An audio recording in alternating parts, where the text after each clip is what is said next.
On a night at Old Trafford, a stage the Premier League knows all too well, Manchester United once again found themselves facing not just an opponent, but the ghosts of their own past.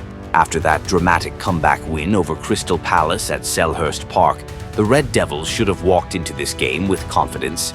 Instead, they ran straight into a familiar nightmare: West Ham United.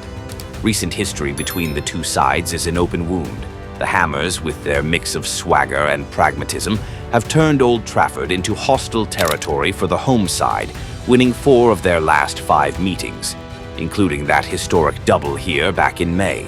Even though current form tilted slightly in favor of Ruben Amorim's men, the unease was unmistakable.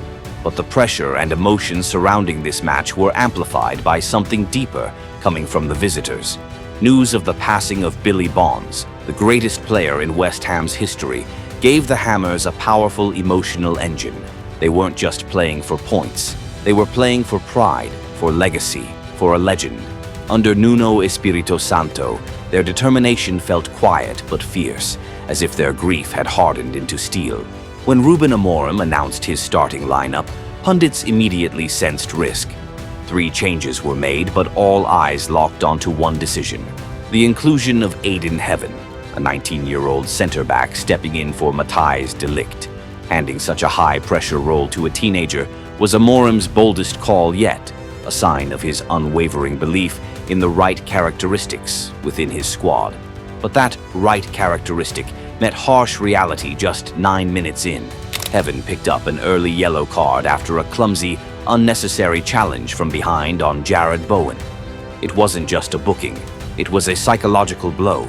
Suddenly, every movement felt restricted, every decision haunted by the fear of a second yellow. And just 3 minutes later, a misplaced back pass exposed his nerves, his lack of confidence, and the raw, fragile mindset of a young player thrown into the fire too soon. Amorim's cold, decisive demeanor, the look of a strict, uncompromising manager, unintentionally placed an enormous weight on the shoulders of his young defender. And by the end of the first half, it was clear the gamble had failed. United began the match at full throttle, pushing hard down both wings. Amad Diallo quickly emerged as the brightest spark on the pitch, constantly tearing into Diouf's side. His sharp, unpredictable dribbling was United's only real source of creativity and chaos in the opening minutes. But while United kept searching for a breakthrough out wide, West Ham replied with deadly pragmatism and a defensive line that looked carved out of granite. In the 6th minute, after a slick passing move, Matheus Fernandes unleashed a dangerous strike. The United backline froze, except for one man, Casemiro. The Brazilian wasn't just defending, he was holding the entire structure together. He flew in with a perfectly timed sliding tackle, a razor-sharp intervention that cut the ball off just before it found the back of the net. It was the kind of unseen, vital work that separates fragile teams from those with real defensive backbone. Casemiro's challenge kept the score level, rescued the goal, and stopped United's morale from collapsing early. After those first 20 energetic minutes, Old Trafford dropped into a tense silence. United had the ball but created almost nothing.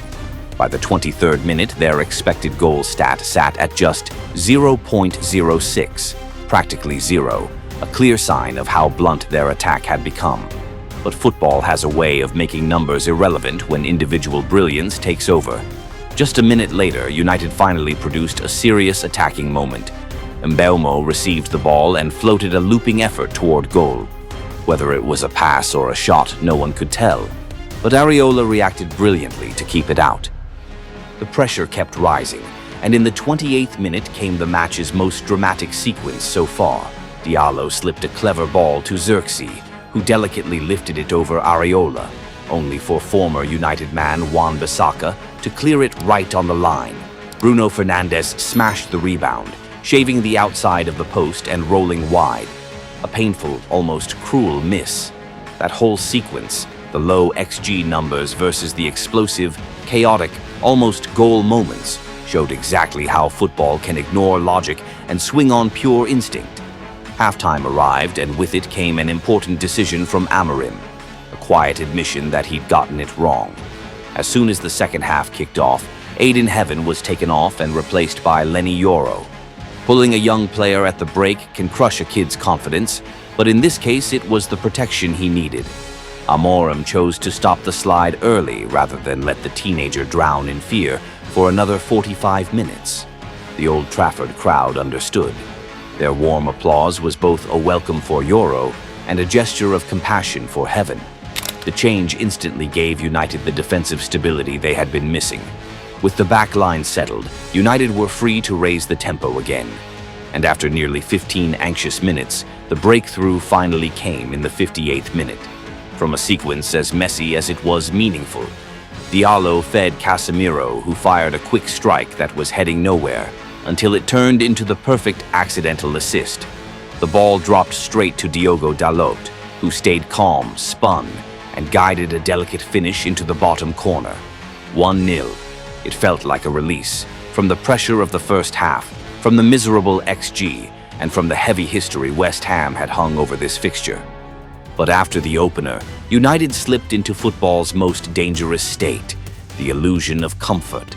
The team slowed down, kept the ball, but never pushed for the knockout blow.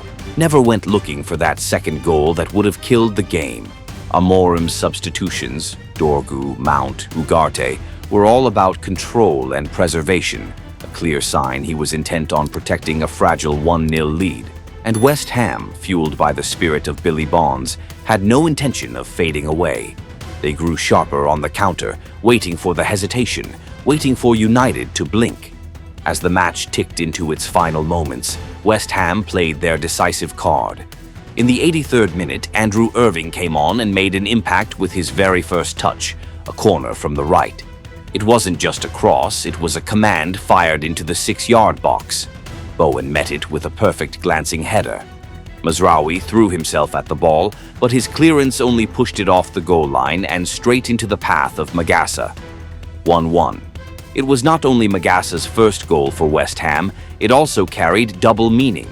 A reward for the visitors' relentless belief and a punishment for United's lack of conviction. The equalizer sent Manchester United into a familiar spiral, emotional chaos. They lost structure, lost patience, and gave West Ham space to counter. Bruno Fernandes lashed a rushed shot over the bar in stoppage time, a moment that summed up their frustration. The 1-1 draw felt like a bitter defeat for United and a triumph for the visitors. Amorim corrected his first half mistake with the Heaven substitution, but he didn't show the ruthlessness required to close out the win. Manchester United remain a team of brilliant moments, but no killer instinct. They keep leaving the door open, offering opponents a lifeline, and West Ham, driven by remembrance and lethal pragmatism, seized that lifeline to perfection. The Portuguese coach will have plenty to think about. His team didn't just drop 2 points, they handed their fate over to chance in the most painful way.